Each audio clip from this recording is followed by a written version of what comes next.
সাথে আছেন রহমান মফিজ, যিনি কক্সবাজার শহরে বড় হয়েছেন এবং সেই সাথে তিনি কক্সবাজারে রাজনীতি করেছেন, সাংস্কৃতিক আন্দোলন করেছেন, সাংবাদিকতা করেছেন। এখন তিনি ঢাকায় থাকেন এবং নেত্র নিউজের বাংলা সম্পাদক হিসেবে কাজ করছেন। তার সাথে আমরা কক্সবাজার শহরের গত 40 বছর ধরে তিনি কক্সবাজার শহরকে নানান মাত্রায় দেখেছেন, সেই সব বিষয় নিয়ে কথা বলবো এবং এখানকার নানান আরও বিষয়াশয় থাকবে। তো সাথে থাকার জন্য আহ্বান জানাচ্ছি এই সময়টাতে। তো রহমান মফিজকে স্বাগত জানাচ্ছি বেইন সেটের এই বিশেষ আলাপনে। আপনি ঠিক আজকে থেকে 40 বছর আগে, একটু আগে কথা বলছিলাম যে আপনার বয়স 47 বছর। যদি বুদ্ধির বয়স 7 বছর ধরি, তাহলে সেই 40 বছর আগের সেই সুখ স্মৃতি দিয়ে শুরু করি কোনো একটা। আপনার কাছে এটা খুবই বিস্ময় শোনাবে, অবাক লাগতে পারে। আমার 2-2.5 বছরের স্মৃতিও আমার আছে। 2-2.5 বছরের সময়ে আমি যখন 1.5 বছর বা 2 বছর বা এরকম 2-2.5 বছরের সময় আমি কিন্তু আমার গ্রাম থেকে চকুলদন্ডি থেকে আমি কক্সবাজার শহরে আসি আমার ফ্যামিলি সহ। এরপর থেকে তো কক্সবাজার শহরেই বড় হয়েছে। বাহারছড়া আমার শৈশব কৈশোর কেটেছে এবং সে একই সময়টা আমি কক্সবাজার শহরে কাটিয়েছি। আমি কক্সবাজার শহর ছেড়ে ঢাকা গেছি তো এই 2008 সালের নির্বাচনের পরপর। বিডিআর হত্যাকাণ্ডটা হলো তার বোধহয় 1 সপ্তাহ কি 2 সপ্তাহ পর আমি ঢাকায় গেছি। এরপর থেকে ঢাকাতে আছি। তো ঢাকায় থাকলেও আচ্ছা, ঢাকায় আমি কেন গেছিলাম, এটা একটা মজার গল্প আছে। ঢাকায় আমি গেছিলাম মূলত ছবি বানাবো বলে। এখানে আমি লেখালেখি করতাম, এখানে আমরা সাংস্কৃতিক আন্দোলন করতাম, নাটকের সঙ্গে ছিলাম, নাটকের আন্দোলনের সঙ্গে ছিলাম, সাংবাদিকতাও করতাম। হুট করে আমার মাথায় চেপেছিল সিনেমার পোকা। এবং আপনাদের খেয়াল থাকবার কথা, এখানে আমরা চলচ্চিত্র উৎসবও করেছিলাম। 1-2টা চলচ্চিত্র শো আমরা এখানে করেছিলাম, বিশেষ করে 7-8 সালের দিকে। এই যে সিনেমার পোকাটা ঢুকলো, আমার ভাবলাম, আমার মনে হলো যে এইখানে তো সেই কক্সবাজার শহরটাকে তো এখানে তো সিনেমা বানানোর যে যত লজিস্টিক সাপোর্ট এখানে নাই। ঢাকা ছাড়া আমার কোনো গতি নেই। সিনেমা কি বানাতে পেরেছেন এখন? সেই গল্পই বলছি। সেই যে ঢাকা গেলাম সিনেমা বানাবো বলে একটা ওয়ার্কশপকে কেন্দ্র করে, সেই ওয়ার্কশপটা হুট করে পিছিয়ে গিয়েছিল। গিয়ে শুনলাম যে ওয়ার্কশপটা পিছিয়েছে। সেই যে পিছিয়েছে অনির্দিষ্টকালের জন্য, এটা শেষ পর্যন্ত হয়েছে কিনা জানি না। আমার আর সেই ওয়ার্কশপেও জয়েন করা হয় না। আমার পরবর্তী নিমকোতে সিনেমার উপর কোর্স করেছি, কিন্তু সিনেমার কোর্স করার পরও আমার সিনেমা আর করা হয় না। এই অদ্ভুত ব্যাপার। কিন্তু সিনেমার সঙ্গে আছি, আবার সিনেমার সঙ্গে নানাভাবে আছি। সিনেমা নিয়ে ভাবা, সিনেমার যে আন্দোলন তার সঙ্গে থাকা, সিনেমার স্ক্রিপ্ট লেখা, এগুলোর সঙ্গে আছে, কিন্তু সিনেমা এখনও বানানো হয়ে ওঠে না। এটা একটা অদ্ভুত ব্যাপার আর। তো আপনি যখন এটা তুলেছেন, সিনেমার গল্পটা যেহেতু তুলছেন, আমি সম্প্রতি আপনাদের বেঞ্চের একটা লেখা লিখেছি সিনেমার গল্প। যখন আপনি বলেন, আমার তখন একটা স্মৃতি চোখের মধ্যে ভাসে। প্রথম স্মৃতি যে একটা খোলা জিপে আমি ওই আমাদের বাহারছড়া স্কুলের পথটা ধরে হেঁটে আসছিলাম। বিকেলবেলা বোধহয় সোনা রোদটা পড়েছে। ওই খোলা জিপে হালকা লালচে কালো রঙের তখন রং করা চুল উড়িয়ে, সানগ্লাস পরে নায়ক জাফর ইকবাল ছুটে চলছে। শার্ট উঠছে, তার একটা কালো শার্ট বোধহয় উঠছে, হাফাতা, ওর চুলগুলো উঠছে। আমার কাছে মনে হচ্ছিল অদ্ভুত, দেবদূত, এত সুন্দর মানুষ হতে পারে। আর তো সেই আমাদের ছোটোবেলার, তো আমার বয়স তখন 10-11 বছর এরকম হবে, বা 9-10 বছর হবে। জাফর ইকবালকে দেখে আমি সীমাহীন উত্তেজিত অনুভব করেছিলাম। এরপর তো কক্সবাজার শহরে বহু জনের, মানে শাবানা, আলমগীর, ববিতা, রোজিনা, রাজ্জাক, দিতি, তারপরে কত সালের কথা এগুলো? ধরেন যে সেই 86-87 সাল থেকে 95 সাল পর্যন্ত এই আমার এই কৈশোরের এই গল্পটা একদম খুবই কমন গল্প ছিল। এরপর তো সংস্কৃতি রাজনীতির সঙ্গে যুক্ত হওয়াতে আর সেই শুটিংয়ের পেছনে ছোটা, অটোগ্রাফ নেয়। আমার না একটা বড় খাতা ছিল, খালি অটোগ্রাফ নিতাম। এবং আমার এখনও মনে আছে, শেষ অটোগ্রাফটা ছিল নায়িকা, আমাদের রুমেল ভাইয়ের স্ত্রী ছিলেন নায়িকা, শাহনাজের অটোগ্রাফটা ছিল শেষ অটোগ্রাফ, আমার এখনও মনে আছে। মেবি 96-97 সাল এরকম একটা সময় হবে আর কি। প্রচুর অটোগ্রাফ ছিল আমার, এই অটোগ্রাফের ভূত, এই আমাদের অটোগ্রাফের ভূতটা কেমনে চেপেছিল জানি না, একটা খাতার মধ্যে ছিল আর কি। তো সিনেমার পোকাটা এখনো আছে। সিনেমা তো বানানো হয়নি, কিন্তু সাংবাদিকতা করেন, চিত্রশিল্পী, কবিতাও পড়েন ভালো, আবার লেখেনও ভালো। আচ্ছা, তাহলে সিনেমার আর পরিচালক হলো না, কিন্তু ছোটবেলায় কি স্বপ্ন দেখতেন যে আমি আসলে এই প্রফেশনটা বেছে নিব? না ছোটবেলায় তো আমি এই ধরনের কোনো স্বপ্নই ছিল না, ট্রাক ড্রাইভার হওয়ার স্বপ্ন দেখেছিলাম। আচ্ছা আচ্ছা। তার আগে একটা অন্য একটা স্বপ্ন দেখেছিলাম। ওই যে একটা লোক আমাদের ইতে, আমি যে বাসাটাতে থাকতাম ছোটবেলায়, সেই বাসার পাশে একটা বাসায় খোলা উঠোনে একটা টিউবওয়েল ছিল। ভোর 6টা-7টার দিকে ওই লোকটার গার্গেলের শব্দে ঘুম ভাঙতো আমাদের। এবং হেভি মানে গাড্ডা লোক, নাম বলছি না, চেনা জানা লোক। ভোরে উঠে উনি ওই কলতলায় বসে ওই গার্গেল করতেন পুরো পাড়া মাতিয়ে। এবং আমার কাছে মনে হতো উনি যে গার্গেল করতেন না, এইটা বোধ হয় ক্ষমতা একটা প্রতীক। তা আমরা তো খুবই ক্ষমতাহীন ছিলাম এই শহরে, এতটা ক্ষমতাহীন ছিলাম যে, এত দুস্থ ছিলাম যে বস্তির মতো একটা ঘরেই আমরা থাকতাম। এখনও হয়তো তাই, এখনও আমার মা তো সেই বস্তির মতো ঘরেই থাকে। আমরা হয়তো শহরে গিয়ে দালানে থাকি, তাহলে কিন্তু আমার তো ঘর তো সেই বস্তির মতো ঘরেই। তো আমার কাছে মনে হতো গার্গেল করাটা বোধ হয় একটা সেরকম শক্তিমানের কাজ, ক্ষমতামানের কাজ। আর আমি বড় হইতে ওই লোকটা হব, এটা একটা সীমাহীন আমার উদগ্র বাসনা চাপত। পরে তারপরের বছর 2-1 বছরের মধ্যে দেখলাম আরেক বাসায় এক ড্রাইভার ছিলেন আমাদের, মোল্লা ড্রাইভার বলে, নাট ছড়ায়, হারে মারা গেছে। আমরা অনেকটা তাদের আশ্রয় ছিলাম। মোল্লা ড্রাইভার ছিলেন, জেলা প্রশাসনের মানে গাড়ি চালাতেন, বড় গাড়ি। সেই গাড়িতে উনি কেমনে উঠতেন এবং কেমনে কিভাবে একটা হেভি নায়কোচিত ভঙ্গিতে গাড়িটা চালাতেন। আমাকে আমার মোল্লা ড্রাইভারকে দেখে মনে হতো আমি মোল্লা ড্রাইভারের মতো হবো। তারপর একদিন হুট করে দেখলাম এক বড় ট্রাক ড্রাইভার এক শহরে বিশাল ফলমূল নিয়ে আসছে। তার গোঁফ, তার অ্যাটিটিউড, তার ক্ষমতা, এগুলো দেখে একদম আমি ট্রাক ড্রাইভারই হবো শেষ করে।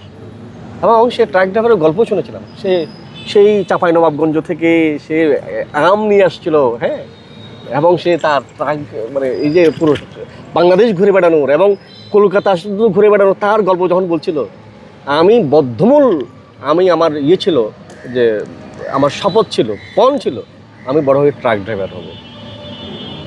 কিন্তু হলাম না তো, শেষমেশ সেই খেলাঘর। ওই আলাপের ঢুকার আগে একটা বিষয় বলি, সেটি হচ্ছে 40 বছর আগের কক্সবাজার আর এখনকার কক্সবাজার, এর মধ্যে আসলে মাঝখানের যে সময়টা, এই যে একটা বিবর্তন হয়ে এলো, এই বিবর্তনটা আসলে আপনার চোখে কেমন? খুবই স্বাভাবিক। সারা পৃথিবীতে এই বিবর্তন, এই রূপান্তর খুবই স্বাভাবিক প্রক্রিয়া হয়। কিন্তু সেখানে আমরা যেটা পার্থক্যটা কেমন? পার্থক্যটা তো ব্যাপক, কিন্তু এটা স্বাভাবিক, ব্যাপক পার্থক্য। এই মাঠ, এই ঘাসে তো আমি বড় হয়েছি, কিন্তু সেই মাঠ, সেই ঘাসকে এখন আছে। এই মঞ্চটা ছিল না, এবং এই হলটা ছিল না, এই স্থাপনা কিছুই ছিল না। এই বটগাছটা, মানে এই গাছটা রোপণের পেছনে আমার হাত আছে। এই যে বড় বটগাছটা তোমরা এখানে প্রোগ্রাম করো, মনে পড়ছে যে মেবি 98-99 সালে এই বটগাছটা এই তপু দ্বারা বসে রোপণ করেছিল। আমরা বসে পানিটা এবং রেগুলার পানি দিতাম এই বটগাছটাতে। তখন তো এখানকার এনভায়রনমেন্ট ছিল, এখন এই পুরসভাটা তো ছিল না। তো সমস্ত কিছুরই এটা সময়ের সঙ্গে সঙ্গে পরিবর্তন ঘটে। কিন্তু সেই পরিবর্তনটা আসলে ইতিবাচক, নেতিবাচক, এবং এখানকার যে অধিবাসীরা আছেন তারা আসলে এটাকে সম্পর্কযুক্ত করতে পেরেছে কেন? এইটা একটা খুবই গুরুত্বপূর্ণ প্রশ্ন। এইটাকে অর্থাৎ সমস্ত পরিবর্তনের সঙ্গে ইতিবাচক, ওই সমস্ত পরিবর্তনকে ইতিবাচকভাবে দেখা এবং সেই পরিবর্তনের সঙ্গে সমাজের মানুষকে ইতিবাচকভাবে অ্যাডাপ্ট করিয়ে নেওয়াটা হচ্ছে, এটা আসলে এক ধরনের রাজনৈতিক এবং সাংস্কৃতিক কর্মকাণ্ড। তো যেখানে রাজনৈতিক তৎপরতা, সাংস্কৃতিক তৎপরতা অধিকতর দুর্বল, সেখানে যতই রূপান্তর হোক না কেন, পরিবর্তন হোক না কেন, তার সঙ্গে অ্যাডাপ্টেশন, সেটাকে ইতিবাচক করে তোলা, সেটাকে মানবিক করে তোলার কায়দাটা এখানে অনুপস্থিত থাকবে, যদি আপনি সাংস্কৃতিক এবং রাজনৈতিকভাবে এখানে সলভেন্ট না হন, সক্রিয় না হন, তৎপর না থাকেন। আমার কাছে এই অনেকদিন পরে বা মনে হয়েছে যে আমরা বোধহয় সেই ভুলটা আমরা করেছি। চাচু বলো, ওর নাম বোজো বাবা, ওর নাম বোজো কুমার, বোঝো খেলে যে আছে। তারপর কক্সবাজারে আমি এই কয়েক বছর যতবার এসেছি, আমার কাছে মনে হচ্ছে এখানে বিশাল বিশাল বিল্ডিং হচ্ছে, বিশাল বিশাল উন্নয়ন কেন্দ্র হচ্ছে। তো সম্প্রতি কক্সবাজার উন্নয়ন কর্তৃপক্ষ হয়েছে, বিশাল বিশাল মেগা প্রজেক্ট হচ্ছে, কিন্তু এখানকার মানুষের যে চৈতন্যের উন্নয়ন, এই দায়িত্ব কেউ নেয়নি। কারণ স্থাপনা প্রকল্প এগুলোর সঙ্গে তো কোটি কোটি টাকা জড়িত। আপনি একটা প্রকল্প নেবেন, তার সঙ্গে খুবই কোটি কোটি টাকা বরাদ্দ হবে, সেখান থেকে কোটি কোটি টাকা মেরে খাবেন। গত সরকার না কত কোটি টাকা, লক্ষ কোটি টাকা পাচার করেছে না, লুট করেছে না। এই সরকার লুট করবে না এই নিশ্চিত আপনি কোথায় দেবেন? কে মানে গত 57 বছরের ইতিহাস তো লুটের ইতিহাস দেখে। ফলে বড় বড় প্রকল্প, বড় বড় স্থাপনা, বড় বড় প্রজেক্ট মানেই সেখানে লুটপাটের সম্ভাবনা প্রভূত। কিন্তু আপনি এখানে সাংস্কৃতিক তৎপরতা চালাবেন, একটা ন্যূনতম মানবিক গণতান্ত্রিক রাজনৈতিক তৎপরতাকে আপনি প্রশ্রয় দিলে তো বরং ওই লুটের সম্ভাবনা বারবার ওখানে খর্বিত হয়। ফলে ওইখানে মানুষের কম, আগ্রহ কম। কিন্তু আমরা তো সেই লুটের তৎপরতা বা ওই সংস্কৃতিকে আমরা কখনো বিলং করিনি। আমরা সবসময় বিলং করেছি এই উন্নয়ন চলতে থাকবে, এই বিবর্তন রূপান্তর ঘটতে থাকবে।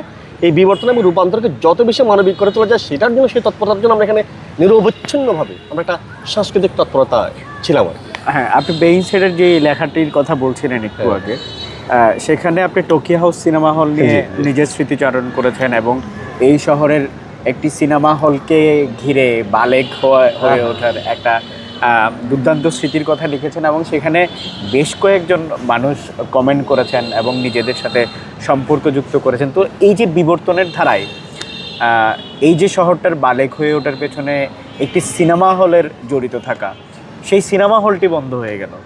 তো এইটাকে কি নেতিবাচক বা ইতিবাচক কিভাবে ফেলবেন? সিনেমা আসলে এগুলো তো স্মৃতি, সমস্ত ঐতিহ্যই যে আপনাকে বছরের পর বছর রেখে দিতে হবে নন দ্যাট। কিন্তু কথা হচ্ছে কি, সিনেমারও রূপান্তর ঘটছে। আমি বলছিলাম যে আপনাকে হুবহু আগে সেই টোকিও হাউস সিনেমা হল যেরকম ছিল সেরকমই রাখতে হবে, সেরকম না রাখলে আমাদের সংস্কৃতি ঐতিহ্য থাকবে না, এরকম আমি বলছিলাম। হচ্ছে কি, ওই যে সিনেমা হলটা এসেন্সের কথা বলছি, যে আপনার টোকিও হাউস সিনেমা হলটা এই শহরে যে কাজটা করতো, সেই কাজটা করার মতো আর কোনো প্রতিষ্ঠান এই শহরে আপনি জন্ম দিয়েছেন কিনা? ধরুন আপনি বলছেন না গাছ লাগান, পরিবেশ বাঁচান, কিন্তু তাকে আপনাকে বলছেন না গাছ কাটেন না, বলছে আপনি যদি একটা গাছ কাটেন 10টা গাছ লাগান।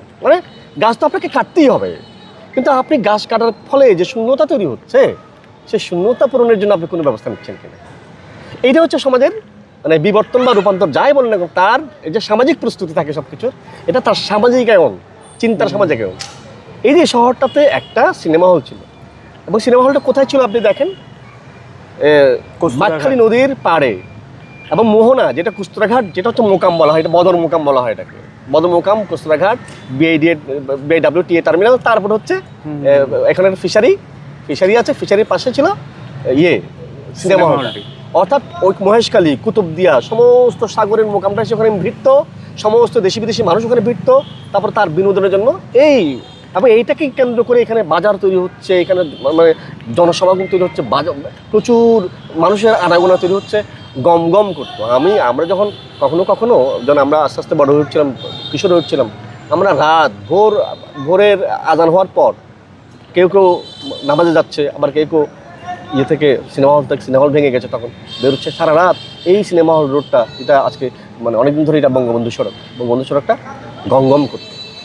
কি পাওয়া যেত না এখানে, আলাউদ্দিন রেকর্ডিং হাউস, সেই ঐতিহ্যবাহী আলাউদ্দিন রেকর্ডিং হাউস, সেটা বাদে আরও অনেকগুলো রেকর্ডিং হাউস ছিল, ক্যাসেট পাওয়া যেত। আমরা আইয়ুব বাচ্চু, জেমসের গানের ক্যাসেট কিনতাম এখান থেকে। আমাদের এই যে বেড়ে ওঠাটা, এই যে শৈশব, এগুলো থাকবে।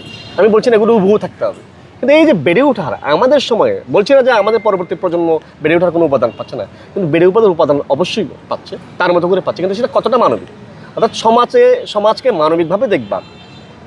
বা বালেগ হয়ে ওঠার তো মানবিকীকরণ আছে, আপনি বালেগ হয়ে উঠছেন সেটা কতটা অমানবিক পর্যায়ে, প্রক্রিয়ায় বালেগ হয়ে উঠছেন, এটাও দেখার ব্যাপার। আবার বালেগ হয়ে ওঠাটা কতটা মানবিক পর্যায়ে আপনি বালেগ হচ্ছেন, সেটাও দেখার ব্যাপার। আমি বলছি আমাদের এই শহরের বাসিন্দাদের প্রধান কর্তব্য হচ্ছে সেই কর্তব্যটা যে আমার এখানে এই প্রতিষ্ঠানগুলো আছে, সিনেমা হলটা নাই, আচ্ছা একটা সিনেমা হল কীভাবে হতে পারে, এটা সিনেপ্লেক্স হতে পারে, একসঙ্গে একটা লাইব্রেরি হতে পারে, একটা কফি হাউস হতে পারে।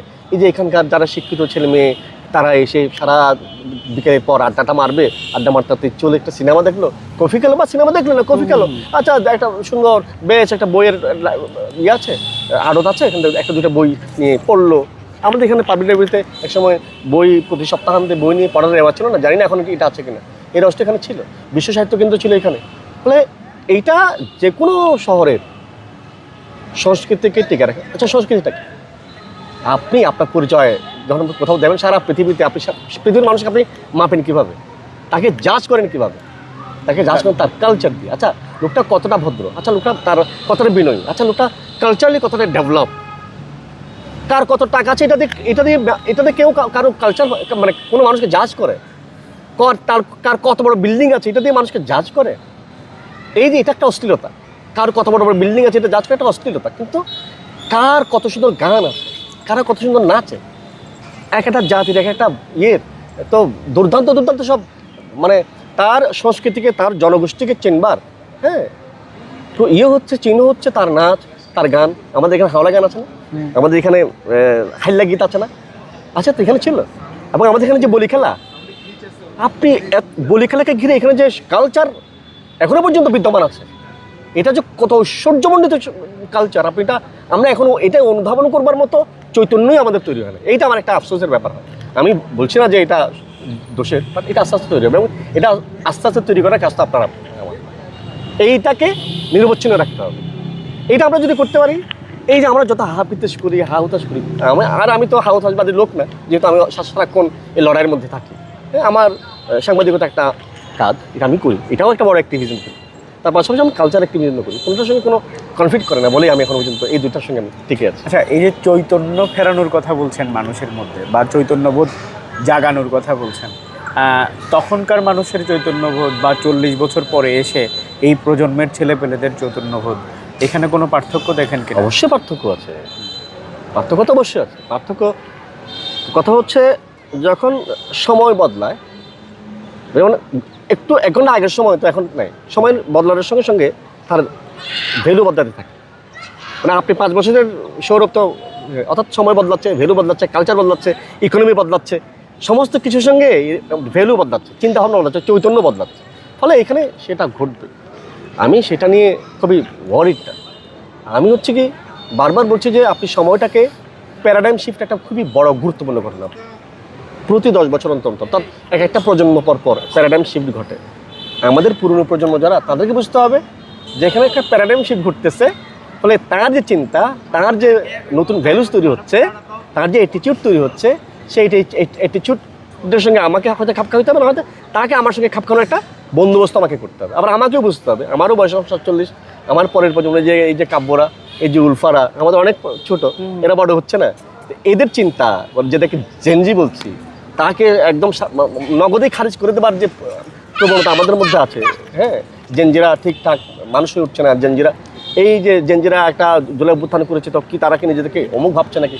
বিষয়টা এইভাবে দেখলে হবে না। তার চিন্তা, তার ভেতরে, অর্থাৎ আমাদের সময়ের চেয়ে তো অনেক বেশি সংবেদনশীলতা আমি লক্ষ্য করতে পারি। আমাদের সময়ে গাছ কাটার ক্ষেত্রে আপনি কখনো দেখেছেন গাছটা, আপনি আজটা মেরে ধরে গাছের জন্য কান্না করছেন? আমাদের সময় সেটা দেখিনি। গাছ তো কাটবে স্বাভাবিক, কিন্তু মানুষ যত দিন দিন বাড়ছে, তার সংবেদনশীলতার মাত্রাও বাড়ছে। আপনি এখন আগে একটা কুকুরকে লাথি দিতে পারতেন, আপনি এখন একটা কুকুরকে লাথি দিতে, এখন তো 500 জন বলে ওকে লাথি দিলেন কেন? আপনি গাছ কাটতে, গাছটা কেন কাটছেন এই প্রশ্ন করে আগে তো 90 দশকে এসে প্রশ্ন করতো না। আমি বলছি ওইটাই, যে প্যারাডাইম শিফটটা বুঝতে হবে। আর একই সঙ্গে তাকে হৃদয় দিয়ে, দরদ দিয়ে তাকে যেটা বুঝতে পারেন, আপনার সন্তানকে যদি বুঝতে পারেন, দেখবেন আপনার সঙ্গে ওর যে গ্যাপ, ওটা কখনো গ্যাপই মনে হবে না। আপনি সারাক্ষণ শিশু হয়ে থাকবার চেষ্টা করেন না। আমাদের সংস্কৃতির বা সাংস্কৃতিক উন্নয়ন বা আমাদের সমস্ত রাজনৈতিক উন্নয়নের মূলে হচ্ছে প্যারাডাইম শিফটটা বুঝতে হবে। প্যারাডাইম শিফটের সঙ্গে সঙ্গে আপনাকে ওটার সঙ্গে অ্যাডাপ্ট করতে হবে। তাহলে এই ঘাপটা বোঝা যাবে না, ঘাটতি বোঝা যাবে না। আমাদের লড়াইটা বেশ প্রাণবন্ত এবং উদ্যমী লড়াই হবে বলে আমি মনে করি, ফ্রুটফুল লড়াই হবে মনে করি। আচ্ছা, আগামী 10 বছর পরে কক্সবাজারকে আপনি কোথায়, কীভাবে দেখতে চান, এবং আপনাদের সময়কার সাংস্কৃতিক যে লড়াইটা এবং এখনকার সময়ের যে সাংস্কৃতিক লড়াইটা, সেটার সাথে তারতম্য রেখে এই শহর আসলে কতটুকু এগিয়েছে, বা আগামী 10 বছর আরও কতটুকু এগোতে পারে? একটু খুলে বলতে হবে। এটা আপনি যে প্রশ্নটা করছেন, এটা বলতে গেলে 2 ঘন্টা লাগবে, কিন্তু আপনি যদি স্পষ্ট করেন যে আসলে কোন ধরনের এগুলোর কথা বলছেন বা কোন ধরনের সাংস্কৃতিক উন্নয়নের কথা বলছেন।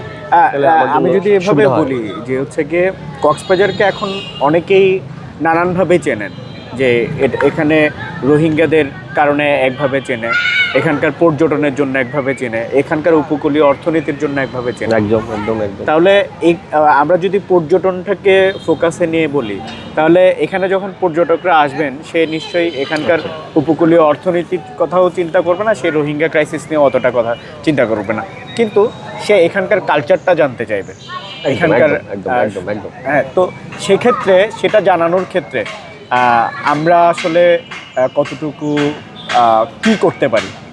পৃথিবীতে অনেক দেশ আছে যার প্রধান অর্থনৈতিক অবলম্বনই হচ্ছে তার পর্যটন, আর এটা একটা কক্সবাজার জেলায় মানে এরও প্রধান অর্থনৈতিক অবলম্বন হওয়া উচিত পর্যটন। তবে একটা কক্সবাজার জেলার এই পর্যটন দিয়ে পুরো একটা বাংলাদেশ চলতে পারে, এই সমস্ত সম্ভাবনা এখানে আছে। কিন্তু আমরা অদ্ভুতভাবে খেয়াল করি যে এইটাকে নিয়ে খুব একটা যে মানে কার্যকর প্রস্তাবনা বা কার্যকর ভাবনা কারো আছে, এটা এখনো পর্যন্ত দৃশ্যমান না। একটা একটা একটা সৈকত আছে, মানে পৃথিবীর মানে বৃহৎ সমুদ্র সৈকত বলা হয়, 122 কিলোমিটার দীর্ঘতম সমুদ্র সৈকত পড়ে আছে শুধু। এটাকে ঘিরে যে এটাকে কেন্দ্র করে একটা অর্থনৈতিক পরিকল্পনা করা যেতে পারে, একটা মানবিক দিক বিবেচনায় রেখে সব সময়। মানে এখানে আমরা তো অর্থনৈতিক বা উন্নয়ন মানে উচ্ছেদ করো, একে মারো, এটা কাটো, ওকে বঞ্চিত করো, এই তো অত না। এটাকে রেখে এখানে সংস্কৃতিকে সজীব রেখে এই মানে বলবৎ থেকে, এবং এখানকার সংস্কৃতিকে আরও বেশি উন্নততর পর্যায়ে নিয়ে যাওয়ার একটা পরিকল্পনা রেখে এখানকার একটা পর্যটন পরিকল্পনা করা যেতে পারে। এবং আমি মনে করি যে দুটো করা যায়, ওটাকে কেন্দ্র করে এখানে একটা বড় একটা অর্থনৈতিক চক্রও এখানে তৈরি হবে। তবে সেটা করতে পারলে এখানে বিপুল মানুষের কর্মসংস্থান তো ঘটবেই। একই সঙ্গে আমি বেন সাইডের আপনাদের ওই লেখাতেও লিখেছি যে এটা তো আমাদের আজকের প্রত্যাশা না, অনেক দিনের প্রত্যাশা। এমন একটা সমুদ্র সৈকত করতে চাই যে সমুদ্র সৈকতের টাকা নিয়েই পুরো দেশ চলবে। সম্ভব এখানে এত এই বিশাল দীর্ঘ সমুদ্র সৈকতকে আপনি ভাঙেন তো, মানে আপনি কমসে কম 20টা পয়েন্ট করেন ধরেন। এখানে প্রধান প্রতিবন্ধকতা হয়ে দাঁড়ায় এখানকার রক্ষণশীলতা। এটা আমরা বুঝি, আমি বলছি না যে সে রক্ষণশীলতাকে একদম বাদ দেবেন, আরে রক্ষণশীলতাও থাকবে। রক্ষণশীলতা যদি একটা জনগোষ্ঠী যদি রক্ষণশীল থাকতে চায়, আপনি তাকে সেই রক্ষণশীল থাকতে দেবেন না? অবশ্যই। তাকে রেখেই তার সঙ্গে বোঝা পরামর্শ করার মধ্য দিয়েই তাকে মানে এইটা সাব্যস্ত হওয়া যে তাদের জন্য সমুদ্র সৈকত থাকবে, আর একজন আধুনিক মানুষের জন্য এই সমুদ্র সৈকতটাকে ব্যবহার করে তাদের বিপুল বৈদেশিক মুদ্রা যেন এদেশে আসে, সেই মুদ্রার একটা বন্টন যেন সমাজের সর্বস্তরে পৌঁছায়, এবং তাকে যারা বিদেশ থেকে এই শহরটা দেখতে, এই সমুদ্রটা দেখতে আসবে, এই নীল জলরাশি দেখতে আসবে, সে শুধু ওটা দেখতে আসবে না, সে এখানকার মানুষ দেখতে আসবে, তার মানুষের মন দেখতে আসবে, মানুষের মন পড়বে, তার চোখ পড়বে, তার হৃদয় পড়বে। সেই হৃদয় যে পড়বে, আপনি কোন হৃদয় পড়াবেন আগে ওটাও সাব্যস্ত করতে হবে। সমুদ্রও দেখবে, কক্সবাজার মানুষের হৃদয়ও যেন সে তার উষ্ণতাও যেন আশ করতে পারে, এবং সেই হৃদয় যেন অবশ্যই একটা পরিশীলিত সুন্দর একটা দরদপূর্ণের হৃদয় হয়। এই হচ্ছে একটা সাংস্কৃতিক, একই সঙ্গে অর্থনৈতিক লড়াই, একই সঙ্গে সাংস্কৃতিক লড়াই। একদম সর্বশেষ প্রশ্ন, সেটি হচ্ছে কক্সবাজার একটি গুরুত্বপূর্ণ জেলা হিসেবেই এখন পরিচিত নানান কারণে, আন্তর্জাতিক বিভিন্ন কূটনীতিও আছে এখানে। তো সেক্ষেত্রে এখানকার সাংবাদিকতা নিয়ে আপনার কাছ থেকে একটু জানতে চাইব, এখানকার আসলে সকল মফস্বলীয় সাংবাদিকতা কেমন হওয়া উচিত? এটা অনেক গভীর প্রশ্ন। সাংবাদিকতার মফস্বলীয় সাংবাদিকতা বা কেন্দ্রীয় সাংবাদিকতা বলতে কিছু না। সাংবাদিকতা সারা পৃথিবীতে তার যদি আপনি নীতি ঠিক করেন, স্ট্যান্ডার্ড ঠিক করেন, সব একই রকম। এবং সেটা আপনি মানছেন কি মানছেন না, প্রশ্ন হচ্ছে সেটা। আপনি মফস্বল থেকে বসেও আপনি আন্তর্জাতিক পর্যায়ে সাংবাদিকতা করতে পারেন, করছে না? এখানেও আপনারা যে সাংবাদিকতা শুরু করছেন বা তার আগে টিটিএন শুরু করেছিল, বা আরও দু একটা এখানকার মাল্টিমিডিয়া প্রোডাক্ট কী বলে, মাল্টিমিডিয়া হাউস, নিউ মিডিয়ার যে সংবাদ মাধ্যম এখানে তৈরি হয়েছিল, এবং তো তাদের উপস্থাপনা, ন্যারেটিভ সব তো আন্তর্জাতিক পর্যায়েরই প্রায় কাছে। ফলে এখানে সেই সম্ভাবনা তো আছেই। তো এখন যেটা হচ্ছে, আপনি মানুষের সাংস্কৃতিক চৈতন্যকে ঠিক না করে আপনি কোনো কিছুরই মানে উন্নততর বিষয় আশা করবেন, এটা তো একটা ভুল জায়গা। এবং এই সংস্কৃতি ঠিক করে তার শিক্ষা, এবং এইটা আমি বলছি না যে মানে আপনাকে কেন্দ্রস্থ বিষয় হয়েই আপনি এখানে আসতে হবে, নট দ্যাট। আমরা এখানেই যদি এখানকার মানুষই যদি আমরা ঠিক করতে পারি এখানকার একটা কালচার গড়ে উঠবে, এখানকার ছেলেমেয়েরা ওই শিক্ষায় শিক্ষিত হবে, ওই ওই ওই চৈতন্য নিয়ে বড় হবে, ওই চৈতন্য থেকে আপনি যে প্রোডাক্টটা বের হবে, আউটপুটটা বের হবে, সে সাংবাদিকতা বলেন, সে চলচ্চিত্র বলেন, সে রাজনীতি বলেন, সে সমাজের নেতা বলেন, সব তো ওইটাই বেরোবে। ফলে প্রথম লড়াইটা হচ্ছে এখানে সাংস্কৃতিক লড়াই।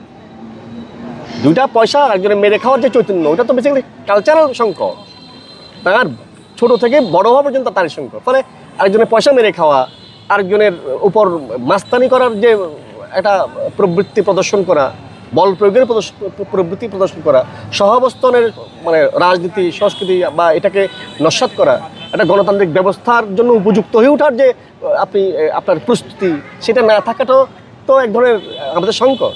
মানে ওইগুলোই তৈরি করাটাই হচ্ছে, ওই সংকট কাটায় একটা উন্নত সংস্কৃতি তৈরি করার জন্য তো লড়াইটা আমাদের করতে হচ্ছে, এবং আমরা সেই লড়াইটাই করতে যাচ্ছি। এবং বারবার আমি যতটা সাংবাদিকতা নিয়ে কথা বলছি তার চেয়ে বেশি কথা বলছি আমি সংস্কৃতি নিয়েই করানো, যে এইটার সঙ্গে আমার আসলে জীবন মরণ এক ধরনের পণ হয়ে আছে সেজন্য। এবং আমি যে সাংবাদিকতাটা করি সেটাও এক ধরনের অ্যাক্টিভিজমের জায়গা থেকে করি, এটা আমি সবখানে বলি। ধন্যবাদ রওয়ান মুফিস এতক্ষণ সময় দেওয়ার জন্য। অনেক ধন্যবাদ সৌরভ আপনাকে।